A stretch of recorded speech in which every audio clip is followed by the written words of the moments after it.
Well, let's wrap it up now. It's the last race. It's the Colin Hall of Fame Handicap, and it's a benchmark 89 over the 1,200 metres. And, well, that man Waller, we said he's been inducted into the Hall of Fame, Mike, but he might think he's cursed with this horse New Universe. It's been scratched, it's had bad barriers, it draws gate 16 here on Saturday. This is a big field to end the day, Mike. Plenty of depth. I mean, some intriguing first-up runners as well. Yeah, Chauffeur for Brad Whittup, I think. The new stable for him is a horse that was a really good two-year-old. Let's see if he's come back this preparation. His trials were only okay. Benchmark 89, 1,200 metres to finish us off. There's a couple that fly. The scratchings could affect tempo if they do come out because they're drawn wide.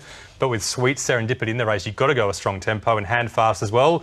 Good dry conditions and a fair bias is the forecast for this last race across the three key factors. We're not going to show this slide every single show through the winter because it's getting a bit repetitive, isn't it? Progression, including scope and stage of preparation. Good dry Rosehill and position to run too. Look, as long as you explain it all, Mike, that's what the viewers worry about. Let's get into the market now for the last leg of the quaddie, and it's Noire, fresh for Waller, $4.60 into $3.90. Some really good support.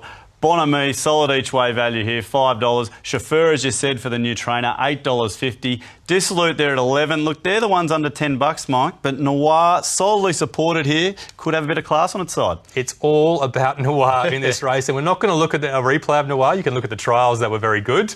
You can look at her races from last preparation behind Lanciato, of course, which are very good, but we'll have a look at a couple of more recent form references. Two very similar 1,200 metre runs, starting with Bonhomie, Manna and Tessera. Bonhomie second, running on well here. Manna, a little bit underrated.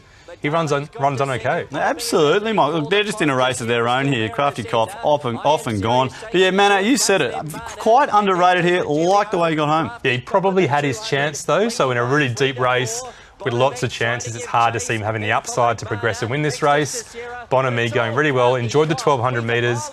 Claims on Saturday, so he's well rated, but he's not drawn that well. Okay, right, well, we've always got to take that into consideration for Saturday. Let's have a look at another race here, Mike. It's Dissolute, and we've pretty much got some similar form lines around here. We saw Tessera in the last replay. Here we get another guide through Tessera here, but we're looking at Dissolute in the outside and Handfast, who's running a cracking tempo this day. Yeah, identical form references, aren't they? Tessera with a similar weight. Benchmark, I think it was 86 the first one. This one's a benchmark 85. We know Dissolute was flying. We know this form reference is huge because these two mares who came first and second, Anatola and Test the World, went to Brisbane and ran so very well, dominating first and second. So these horses that come third and fourth are going really well based on that form reference. And Handfast looks forgotten in the market, doesn't he? All right, well, they're always the ones we've got to try and find at a good price, Mike. That's all we're here to do now. Let's go through all the form and the key factors to wrap it up at Rosehill Gardens. Yeah, not much between these horses. So many solid 1,200 metre types.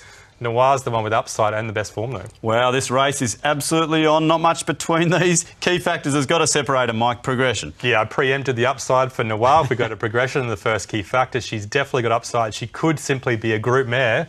Light her up along with Chauffeur and Magic Alibi second up. All right, Noire, there he goes. And what about a good Rosehill? Yeah, looking for horses that like a good Rosehill. There's our mate New Universe coming back from Randwick to his home track, Rosehill.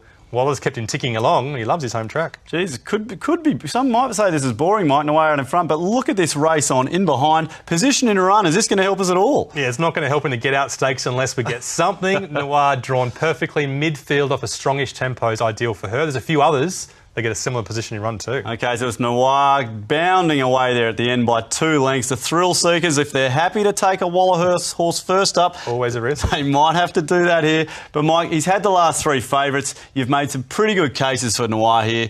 Let's have a look at this value. Oh, sorry, the money here. The value, Mike, where does it lie? Because Noire, he's 2 lengths in front here, $3.90. Is that the play in the race? Yeah, I think it's basically back Noire, head to the bar, close your eyes, hope she wins. Because if she doesn't win, absolutely anything could win this race. Look at that, 1, 2, 3, another 5 below them.